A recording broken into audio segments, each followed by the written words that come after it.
আজি সময় পৰিৱৰ্তনৰ যাত্ৰাত অংশগ্ৰহণ কৰি গৌৰৱ গগৈয়ে কিছু আহ্বান জনালে। সময় পৰিৱৰ্তন যাত্ৰাত অংশগ্ৰহণ কৰি গৌৰৱ গগৈয়ে আজি কেইবাটাও মন্তব্য কৰে। উল্লেখ্য যে গৌৰৱ গগৈয়ে আজিৰ দিনটোত সময় পৰিৱৰ্তনৰ যাত্ৰাৰ অংশস্বৰূপে বিজেপিৰ যিসমূহ নীতি, সেই নীতি কিমান ব্যৰ্থ হৈছে, বিজেপিৰ যিসমূহ উন্নয়নৰ প্ৰতিশ্ৰুতি সেয়া কিমান বিফল হৈছে, সেই সকলোবোৰ কথা ৰাইজৰ আগত দাঙি ধৰিলে আৰু একেটা সময়তে কংগ্ৰেছৰ কাষলৈ ৰাইজক আহিবলৈ আহ্বান জনায়। সময় পৰিৱৰ্তনৰ যাত্ৰা আমি দ্বিতীয় পৰ্যায় আৰম্ভ কৰিছোঁ।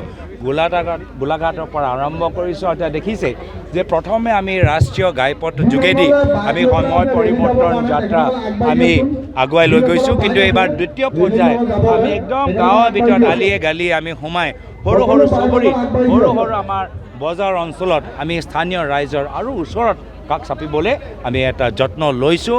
আৰু ৰাইজেও যিদৰে আমাক স্বাগতম জনাইছে, আমি ৰাইজক ধন্যবাদ জ্ঞাপন কৰিছোঁ।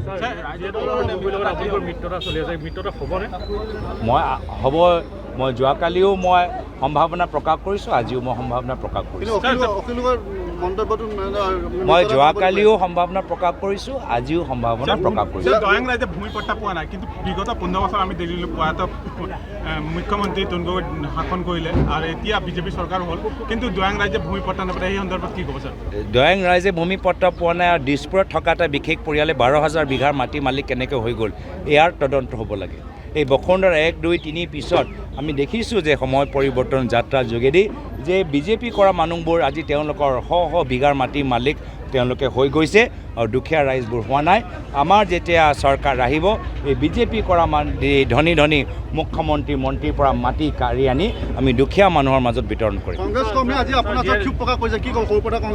তেওঁলোকৰ আৱেগ মই বুজি পাইছোঁ, তেওঁলোকৰ মনোবল আমি দুৰ্বল হ'বলৈ নিদিওঁ। তেওঁলোকৰ লগত আমি প্ৰদেশ কংগ্ৰেছ হিচাপে আমি থিয় দিম।